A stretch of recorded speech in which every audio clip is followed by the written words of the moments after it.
Hello guys, welcome back to Gaming Your Own Way. My name is Chad, and if you haven't noticed from my most recent live stream, I have been obsessed with the new release of Mega Man Battle Network Legacy Collection. Now, as I've been playing Mega Man Battle Network, while it was a massive part of my childhood growing up, playing it is reminding me of some of its shortcomings, most notably its balance, or really its lack of balance. There are some really broken battle chips in the game, and some broken mechanics like the ability to save before using the chip trader to get really an unlimited number of chip trades. And this got me thinking about all of the different broken mechanics that we've experienced in video games. Now, that's not to say these mechanics are bad in any way, but these are definitely broken mechanics that, if used and not enjoyed, can trivialize the game. Now, that's not to discourage anyone from using them or to say you should feel bad about using them, because sometimes when we play video games, there is a certain level of pride that we take in being able to just stomp on our enemies. And sometimes you have to earn these mechanics. A lot of these broken mechanics aren't just given to you at the beginning of the game, although, some of them are. So today we're going to talk about some different items, mechanics, weapons in games that really break the game and can potentially trivialize the games in some instances. But you know what's not trivial? You hitting the like button and the subscribe button and the notification bell so you get notifications for new videos and live streams like this. While you're at it, comment down below. This is not an exhaustive list. What are some of your favorite broken mechanics or weapons or items inside of video games? If you can't think of any, just comment your favorite emoji down in the comments. It really does help out the channel with engagement. Now, with the self-promotion out of the way, let's talk about 7 items, weapons, mechanics, etc. that have broken video games. First on our list, sticking with the theme of Mega Man Battle Network, we are going to have the battle chip Anubis. Now, in the Mega Man Battle Network franchise, it's not uncommon to see broken battle chips, broken program advances, etc. within the game. And broken can sometimes be within the eye of the beholder because some battle chips are broken in some battles, but are completely useless in others. Additionally, some of them you can't even earn until you beat the game or get very, very close to the end of the game, so you kind of earned that broken battle chip, right? Well, if you thought that, let me introduce you to Anubis in Mega Man Battle Network 1. The use of Anubis is pretty simple. Use it to place down a statue, wait, and then win. The Anubis statue just delivers a constant spout of poison to your enemy, which just drains their vitality to 0 and deletes them. It requires quite literally no skill to use. Now, one might argue that this is okay because this battleship is actually acquired by beating Pharaoh Man in the post-game, so this is okay to use, right? Well, let me introduce you to another extremely broken mechanic in Mega Man Battle Network 1, and that is going to be the Special Chip Trader. Capcom learned from their mistake in all previous entries, but in Mega Man Battle Network 1, the Chip Trader allows you to put in 10 battle chips, and it gives you out a rare chip. Rare, in quotes, because they're not always rare.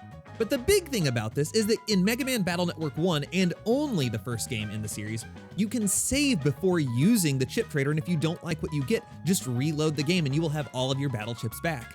That may or may not be what I did to record the capture for this video. And if you are persistent enough to do this for maybe an hour, it might only take you 5 minutes, you can potentially unlock the Anubis chip at close to the beginning of the game. Anubis can be used to defeat almost every single enemy at the game at S tier, which is pretty crazy. This battle chip single-handedly carried me through Mega Man Battle Network on the Game Boy Advance as a kid. I absolutely love the chip, and I still love it today. Is it broken? Yes. Does it require any skill? No. Does that make the game any less fun for me? Also no. So if you're struggling with Mega Man Battle Network 1, just hit up the chip trader and get yourself an Anubis battle chip. Next up on our list is going to be a mechanic that, rightfully so, probably should be broken in the game. Something that I think we're all aware of in the Elder Scrolls V Skyrim is that magic is not the best method of combat in the game. That's primarily because there are different tiers of melee weapons that you get throughout the game, Elven, Glass, Dragon, etc. And then also with those tiers, you can enhance your weapons at the smithing table, and you can get skills to upgrade them to deal more damage. Then you have destruction magic, which literally you just get new spells, and that's really it. There's no way of increasing the damage of your spells, like a spell is going to deal X amount of damage, and that's pretty much it. On top of that, spells are also locked behind the amount of magic that you have. So unlike melee weapons where you can just swing them until the end of time, once you run out of magic, you're kind of screwed from a magic perspective. So if you were persistent enough to stick around with magic until you could actually get the master level destruction skills, then I would say you have earned the massively broken spell of Lightning Storm in Skyrim. The only downside to the spell is it does require concentration. It requires a little bit of a boot up time of I think about 3 seconds before you can cast it. After that, you can pretty much just go Super Saiyan on every single enemy that you will ever see for the rest of the game. Hell, this spell is literally capable of dropping dragons out of the sky while they are flying around. which, let's also mention, adds a really cool like visual whenever they crash land into the ground and like have to throw up dirt whenever they land. Like that was really cool, right? But this spell is absolutely busted. The only thing that can mess you up is if you have someone in close proximity that keeps interrupting your concentration whenever they hit you with a melee weapon. But we really worked towards this, right? I mean, if you got to master level destruction skills, like this is what you wanted. You wanted to be able to just cast lightning off into the distance and just destroy whatever foe stood in your way. So is it broken? Yes, but did we earn it? Absolutely. If you stuck with this, you deserve Lightning Storm, and go have fun with it. Wreak some havoc, kill some dragons, do what you gotta do, but have a fun time with it. For our next entry, we have the item that essentially makes us become a Skyrim stealth archer in a post-apocalyptic world. Because we all know that every time we say we're gonna use the super sledge or we're gonna start using the minigun, we always go back to the old and trustworthy anti-material rifle. Yes, in Fallout New Vegas, the anti-material rifle is absolutely broken, especially if you decide to equip it with explosive shells. Now, this weapon does make for some great intestinal fireworks, and it also, just in a minor way, kind of trivializes the rest of the game. Now, the other side of this weapon is it's not actually that hard to get.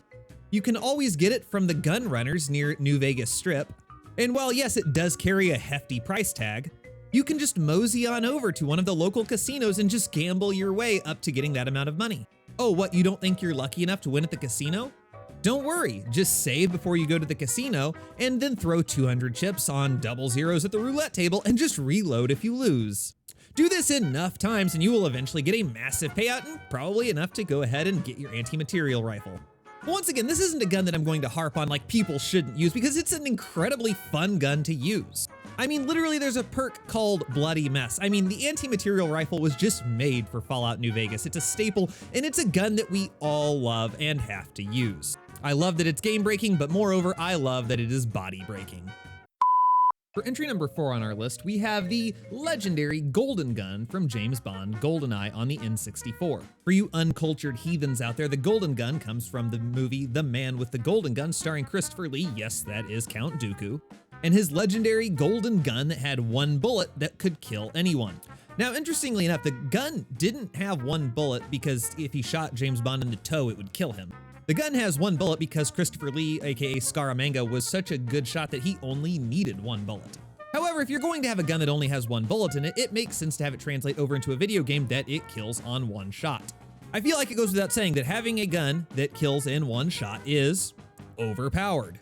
In fact, that might be the definition of overpowered. Thankfully enough, in the N64 version of the game, the gun is locked behind cheats and or other mechanisms of getting the gun that are not in the main game. I won't lie though, it is pretty fun to just get unlimited ammo on the golden gun and just go around just murking everyone in the game. The legendary weapon is so popular that it's made its way into every main installment of the James Bond franchise since, and has been adopted into other video games, maybe not by the name the Golden Gun, but Rainbow Six Siege and other games have included some sort of golden gun type of game mode. If you're going to have a list video about broken weapons, then it's impossible to not include Christopher Lee's legendary weapon, the Golden Gun.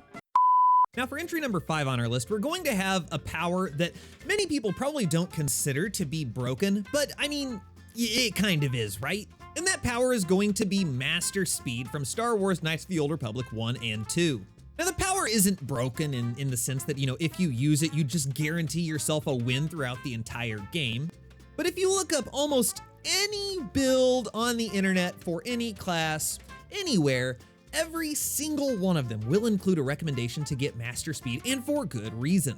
If you are wanting to dole out large amounts of damage, Master Speed gives you a boost to defense, and it gives you 2 additional attacks per combat round. Combine that with flurry and two-handed weapons, and you are just dealing bonkers amounts of damage throughout the game. This is also in a game that if you decide you want to play a melee-focused combat character, it's not abundantly hard to get game-breaking levels of damage. Master Speed takes that game-breaking level of damage and just pushes it over the edge. Now don't get me wrong, I'm not trying to dissuade anyone from getting Master Speed. It is a super fun power to have throughout the game, but it has a massive impact on the amount of damage you're able to do in combat, and definitely I would consider is, if not game-breaking, it is game-breaking adjacent for any combat-related character in Star Wars Knights of the Old Republic. If it's a staple for every single build that anyone has ever recommended, there's probably a reason why. For our penultimate entry on this list, we are going back to Mario Kart on the N64, and we are going to talk about an ability that is broken in multiple ways. Yes, let's talk about the elephant in the room. We're looking at you, Blue Shell from Mario Kart. Here's the thing, not only is it broken because it is just a massive middle finger to whoever is in first place, it's also broken because it doesn't actually solve the problem of the person using it is probably in last place. If you're unaware of what the blue shell does, it seeks out the person in first place and hits them and them alone. Yes, it can hit someone else if they're in the path, but it does not seek on them. That is completely coincidental.